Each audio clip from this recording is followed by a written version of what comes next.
When you think about float fishing, you think of a deliberate and slow technique. But the thing is, float fishing can be aggressive. Think how anglers approach redfish and at times crappies. Yes, float fishing doesn't have to be a slow show. There's a lot of different ways to skin a cat, and presentations can be a lot more versatile than you think. Fact is, most presentations have a neutral side and an aggressive side, and float fishing is definitely one of them. With slip bobbers, we call it power corking, and it can work wonders on walleyes in many different situations. Today, on The Edge, we join James and Nick Lindner as they adopt an age-old technique for catching walleyes, slip bobbers. But how they fish them is different, given the weather and fish behavior. Only a walleye angler would complain about calm waters and warm, high skies. But Nick and James demonstrate how aggressively fishing slip bobbers can be the recipe for a great day on walleye waters despite the conditions. Yes, it's time for power corking walleyes. Nice. Closed captioning is provided by Smooth Moves, adjustable boat seat suspensions for a smoother ride.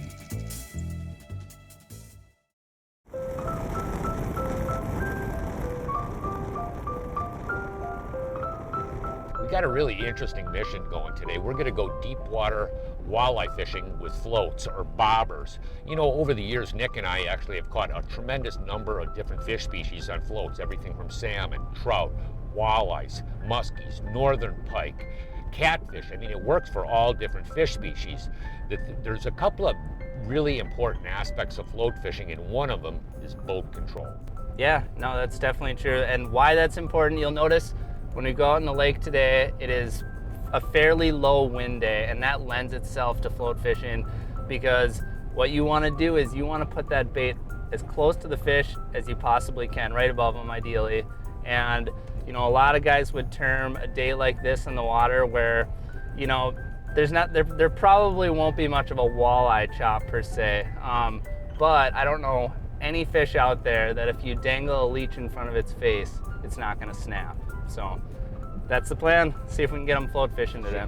One of the real keys, you know, when you look at conditions like this, you'd say this is probably about anti-walleye as conditions as possible. The thing is, when you look at a big underwater flat here, this is 24 foot on the top, and then it drops down to about 30 on the base. And a lot of times what happens when they get real negative conditions, the fish will drop off and drop down to the base of the drop off. And I'll show you what I mean. There's a bunch of them right over here. And this is what's really like a key spot for power corking, because you got to place the baits right above the fish. And you'll see this coordinate that I just dropped here. There's a whole school of them here. You can see some of them, they're right at the top of the ridge. But as we drop off the ledge, they'll be at the actual base of the ledge, like right there is where you want to, you know, where we can actually position our baits in a very, very specific location. You can see that right there. I mean, that's 1, 2, 3, 4, 5, 6 big walleyes are sitting right there. We found these little rascals. Now we'll see how to see if we can put our floats down on top of them. This should be sort of interesting. Boy, you can't beat the conditions. You know, yeah. Out here right now, there's a number of different presentations working. You guys got guys pulling spinners. You got guys pulling rapalas out in open water, trolling the abyss. And then you got guys that are live bait rigging and the float fishing. Let the float come up to the, This segment has been brought to you by Donlinger Automotive, and they want to encourage you to drive safe on the road and on the water.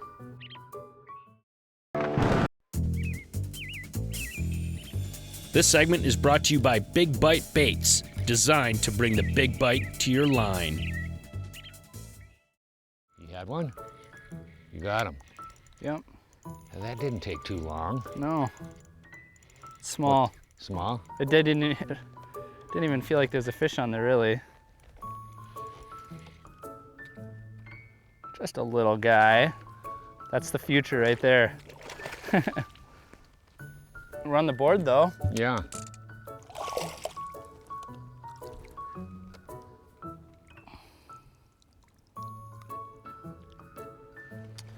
Fish number one. Whoop. Fish number one on a floating leech. Yeah, there's a couple ways that you can rig up for this particular activity. Right now I'm just using a single hook with a little resin bead on it. Kind of nice for this live bait presentation with the leech. And I think Dad might have the same thing on, but he was talking about possibly switching over to a jig head. I know a lot of the guides that fish out here quite a bit. Brad Hawthorne, Tony Roach, and a lot of those guys actually fish with a small jig as well, like a 16th ounce jig or an 1/8 ounce jig, depending on the conditions. Just because it's a different look, or? It actually pins the leech down a little bit more, where if you're using a straight hook, the leech has a tendency to swim out, where if you use the jig, it actually anchors the leech and actually positions the bait a little bit more accurately, you know, straight down versus actually a lot of times the way we got it, because we got the leader, the leech can actually pull away from the sinker in the barrel swivel.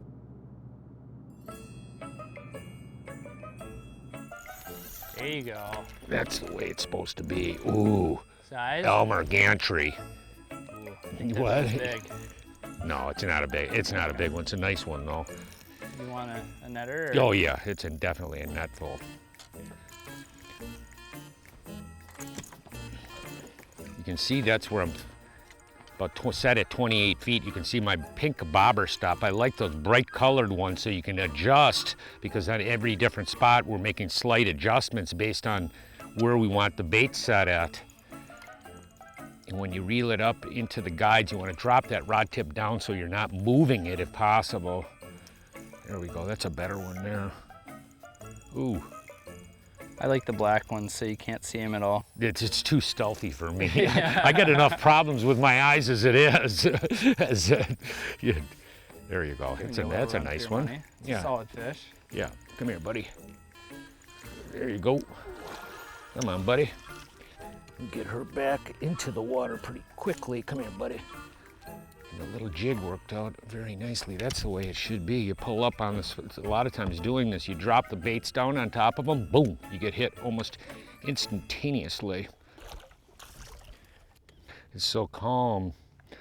Normally, actually, when we're doing this, you use spot lock a lot. You know, when you come over the fish, you just hit the spot lock on the Minn Kota hold in position. Right now, we actually have nature spot lock, so we don't have to do, all we're doing is sort of sliding around on these bars. When we see a little group of fish, I just, you know, get off the trolling motor and we pitch out. The interesting thing is, you know, this lake has zebra mussels in it and the water is really super clear. Even though you figure, you know, like we're fishing right now in 26 foot of water, whoop, my float is gone.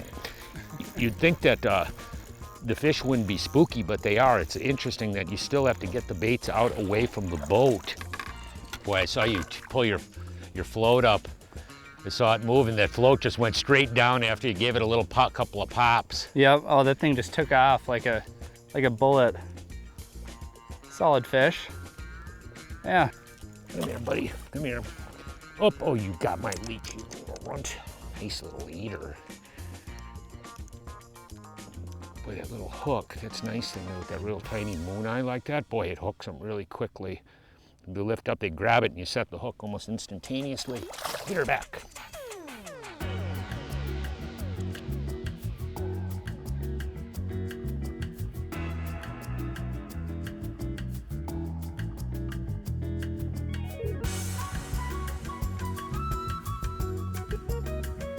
Whoop, float down. Oop, Nick. Ready? There we go. There you go. Now we're whacking another them. Decent one. Yeah.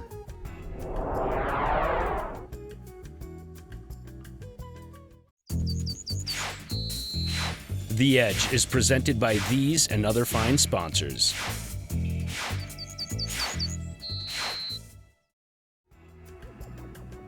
Glad we got past those little babies. Little boogers. Here we go. Little head shake action. When these fish are hot, when you get on some schools of them, it's unbelievable how effective this is. When you get on some of them, you'll drop the floats down and you get bit instantly. Right now, the fish, you know, with these conditions that we got, the fish are inactive. and we got to sit there slow. Boy, that's a good one there, Nick. Look at him that way down there, beautiful fish. Yeah, for what it's worth, we were up on a different piece of structure, and those fish in that particular area seem to give us a little bit more problems than these guys. Another solid fish. Right there. Nice. Like Dad said earlier, we're fishing relatively deep, so we're gonna get them right back in. There she goes.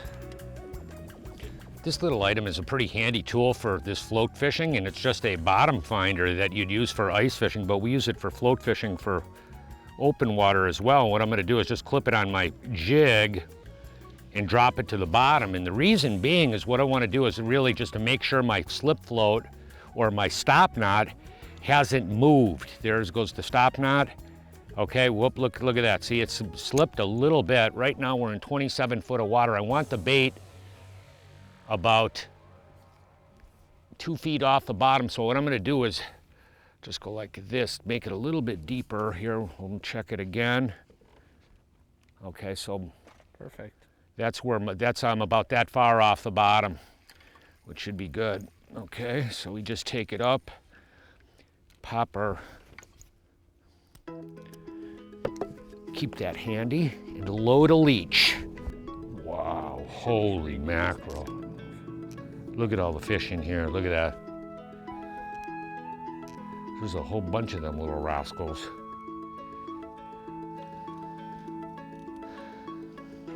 Wow, holy mackerel.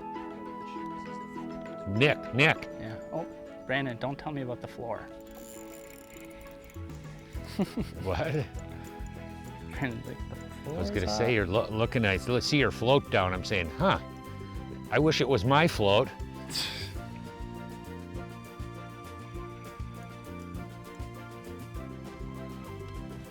a nice heavy-bodied fish.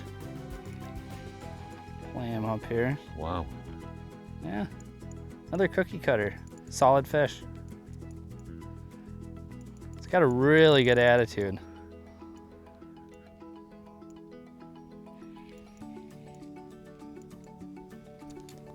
Look at that water clarity. A little bit smaller.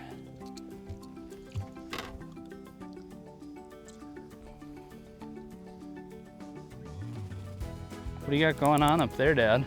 Nothing right now, unfortunately.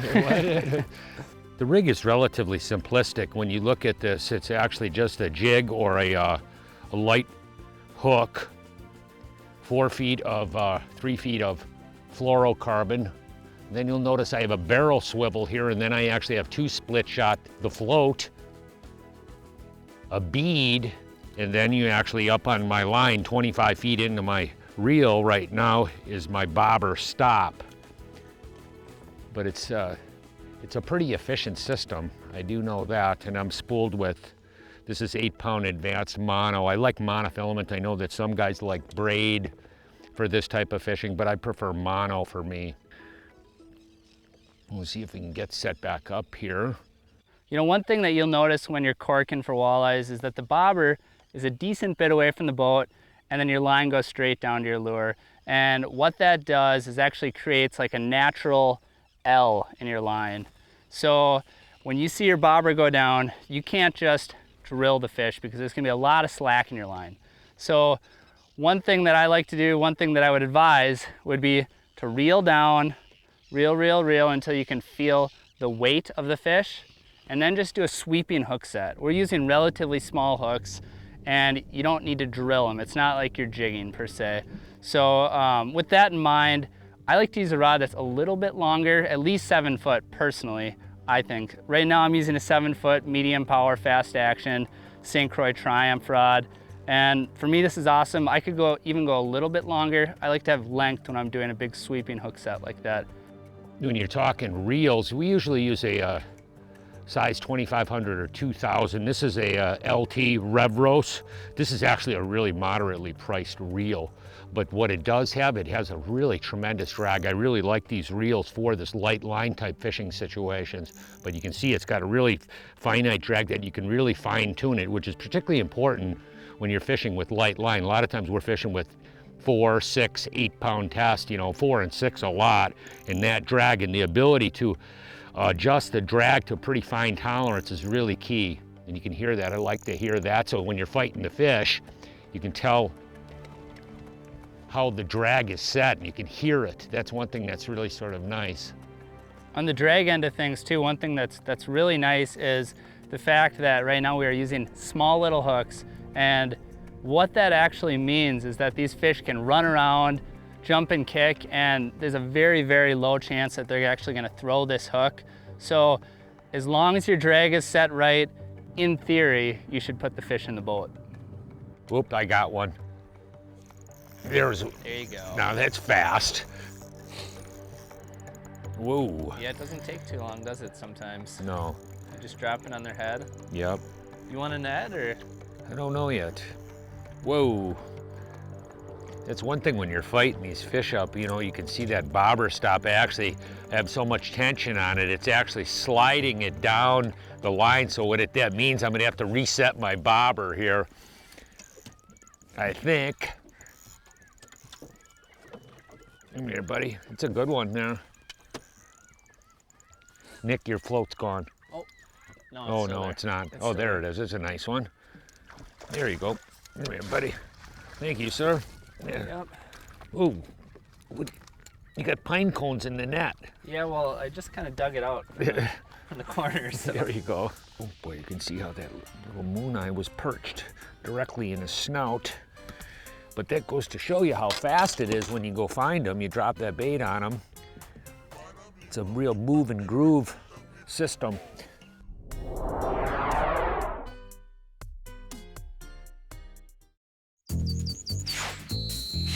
The Edge is presented by these and other fine sponsors.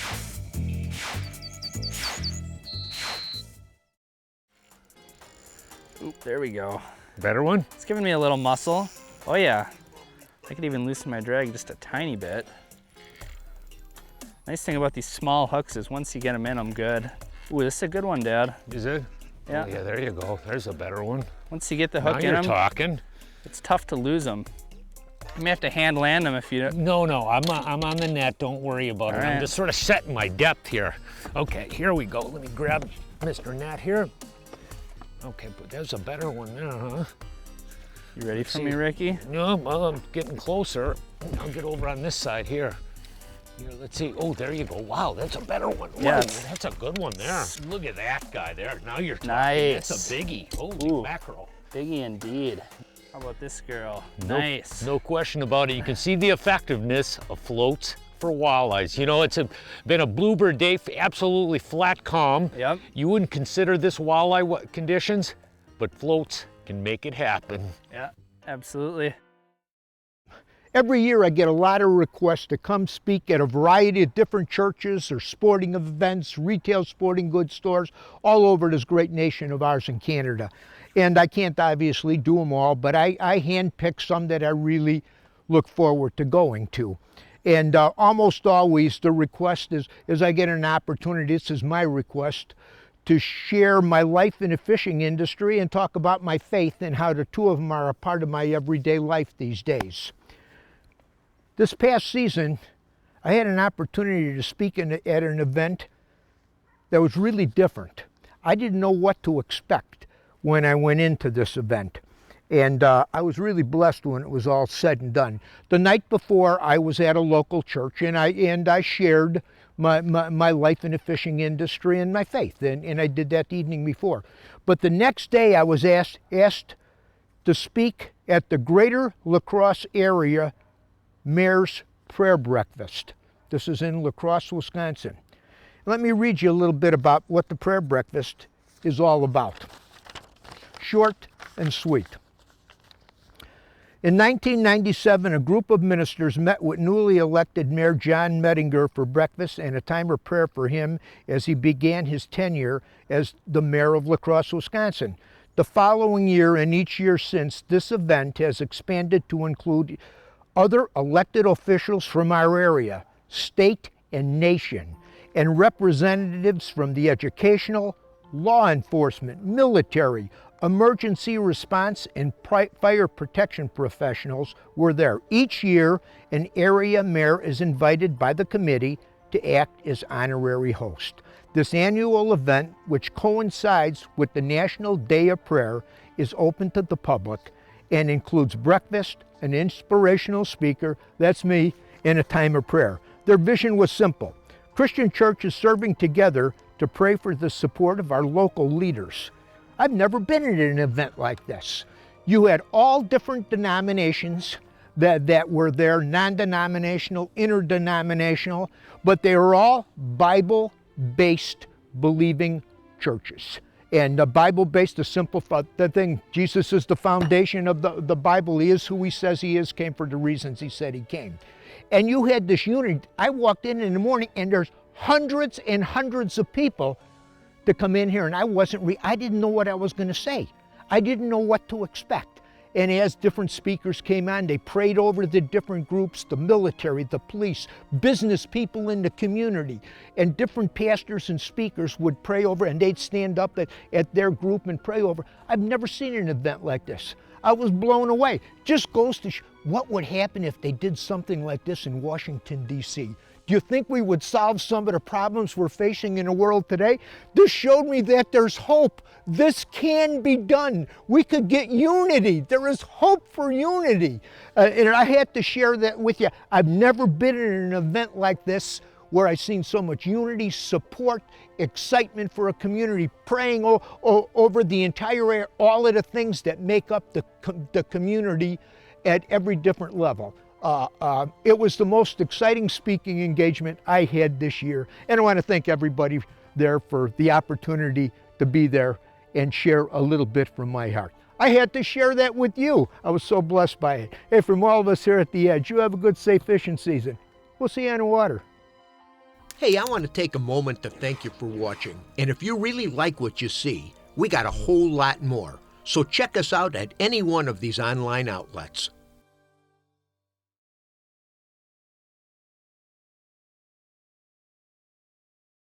You know, in fishing, there are good days and there are great days. Time is just a wink from the Almighty. We plan, target, rig, and play the game like everyone else.